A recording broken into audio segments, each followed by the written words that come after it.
Hello everyone, আমি চন্দনা। আশা করছি আপনারা সকলে ভালো আছেন আর আমরাও খুব ভালো আছি। তা চলুন আজকে আমি রাতের জন্য একটা সবজি বানাবো, তাই চলুন আপনাদের সঙ্গে শেয়ার করি। আমি গাজর, পেঁয়াজ, টমেটো, ক্যাপসিকাম, ব্রোকলি নিয়েছি আর একটু পনির নিয়েছি। কড়াইতে জল গরম করতে দিয়েছি। এবার একে একে সব সবজিগুলো দিয়ে দেব। প্রথমে বিনস আর গাজরটা দিয়ে একটু ঢাকা দিয়ে হাফ সিদ্ধ করে নেব। এবার পনিরটাও কেটে নিলাম। এই যে হয়ে গেছে। এবার ব্রোকলিগুলো দিয়ে দেব।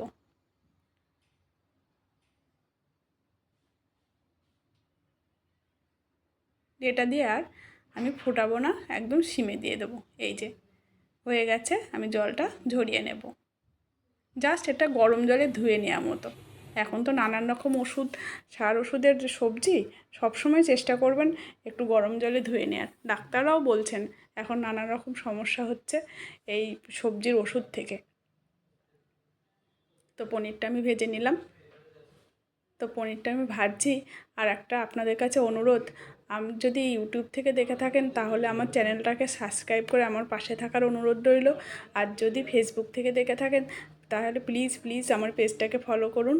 তেলের ওপরে জিরে ফোড়ন দিয়ে আমি আদা কুচি, কাঁচা লঙ্কা কুচি দিয়ে তারপর পেঁয়াজগুলো দিয়ে হাফ ভাজা হলে ক্যাপসিকামগুলো দিয়ে দিলাম। এবার সবজিগুলো দিয়ে দেব। সবজিগুলো দিয়ে ভালো করে টেলে নেব।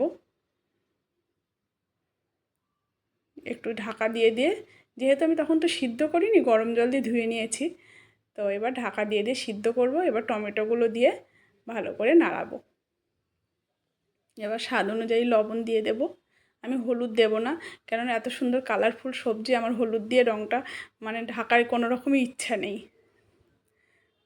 তো আমি পনিরগুলো দিয়ে দিলাম। আর বাটনাতে আমি দিলাম পোস্ত, তিল আর কাজু বাদাম আর একটু লঙ্কার গুঁড়ো আর একটু জিরের গুঁড়ো।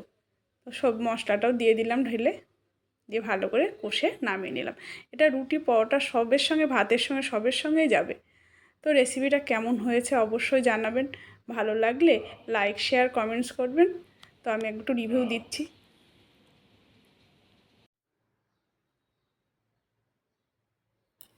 দারুণ হয়েছে কিন্তু।